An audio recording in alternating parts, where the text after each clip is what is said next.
महात्मा बुद्ध हुया त उन्हनि वटि कई अनेक शिष्य रहंदा, उन्हनि जी सेवा कंदा। पोइ महात्मा बुद्ध उन्हनि खे एॾो पक्को ठाहींदा कि पोइ उहे वञी करे सत्संग कंदा जॻह जॻह ते। चओ हरे राम। पहिरियों महात्मा बुद्ध पंहिंजी शरण में उन्हनि खे रखंदा, सत्संग ॿुधाईंदा, ज्ञान ॾींदा, भक्ति ॾींदा, दीक्षा बि ॾींदा, सभु कुझु सेखारींदा। पोइ चवंदा बसि हाणे तूं तैयार आ, हाणे तूं वञ, इहे खुशबू फैलाए वञी करे। जेको खजानो तोखे मिलियो हाणे वञी तूं लुटाए भाई। त हिकिड़ो सेवक काफ़ी सालनि खां महात्मा बुद्ध जे शरण में रहंदो, काफ़ी साल थी विया उनखे सत्संग कंदे, भक्ति कंदे।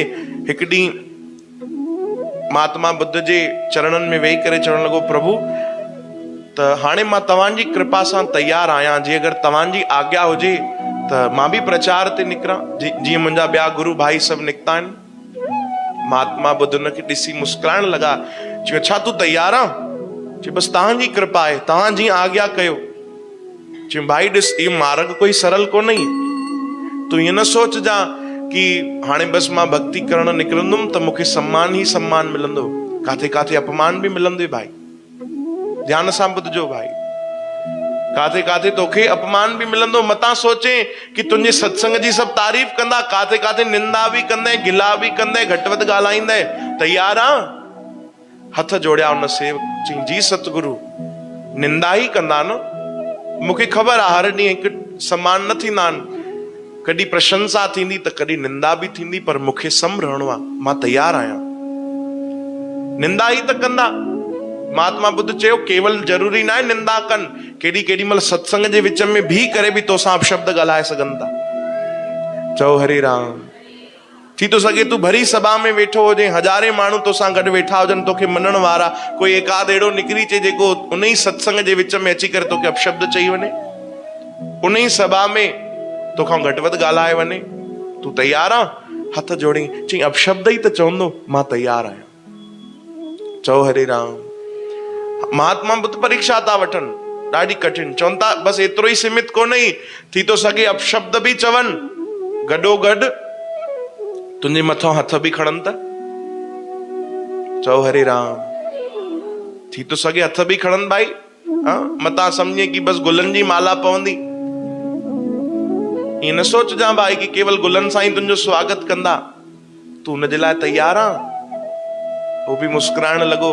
हुयो त आख़िर उन्हनि जो ई शिष्य, पढ़ाई त उन्हनि ई कराई आहे। हथ जोड़े चवण लॻो कि गुरुदेव केवल हथ सां ई त मारींदा, जान सां थोड़ी मारींदा।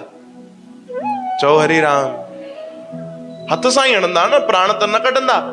महात्मा बुद्ध चयो पुत्र ज़रूरी न आहे कि केवल हथ सां ई हणनि, थी थो सघे तुंहिंजा प्राण बि निकिरी वञनि त। चओ हरे राम। ईअं बि त थी थो सघे कि तुंहिंजा प्राण ई वठी वठनि, अहिड़ो तोखे मारनि, या अहिड़ी कोई कठिन अवस्था थी वञे, प्राण ई निकिरी वञनि त। पोइ तूं तैयार आ? तॾहिं एॾो सुंदर जवाब आख़िर शिष्य बि उन्हनि जो हुयो। उन चयो जी गुरुदेव, मारींदा ई न जान सां, प्राण त हिन शरीर जा निकिरंदा। चओ हरे राम। बस जान सां ई त मारींदा न, बस ॿियो कुछ त न कंदा, प्राण ई वठंदा। सुठो ई आ, मां उन प्रभु परमात्मा जे चरणनि में वञी लीन थींदुमि, मां तैयार आहियां। चओ हरे राम। अरे तोखे प्राणनि जो बि भउ कोन्हे? छाजो भउ? तव्हां अहिड़ो तैयार कयो आहे, अहिड़ो सत्संग ॿुधायो आहे, अहिड़ी कथा कीर्तन मूंखे कराई अथव, हाणे त मूंखे जंहिं जगत खे मरण सां भउ थींदो आहे, मेरे मन आनंद, मूंखे त आनंद आहे, मौज आहे। महात्मा बुद्ध उथिया, उनखे गले सां लॻायो, चयो तूं तैयार आ, जंहिंखे मरण जो बि भउ कोन्हे। चओ हरे राम। तूं तैयार आ? अरे एॾो पक्को तूं कीअं तैयार थिए? तॾहिं उन प्यारे ॾाढी सुंदर ॻाल्हि चई, केवल तव्हांजे सत्संग जे कारण। चओ हरे राम। तव्हांजे भक्ति जे कारण, तव्हांजे कथा कीर्तन जे कारण। चओ राम। श्री कृष्ण गोविंद। सत्संग तैयारी आ भाई, है न? तैयार कंदा आहिनि सतगुरु, संत, महात्मा, भक्तजन।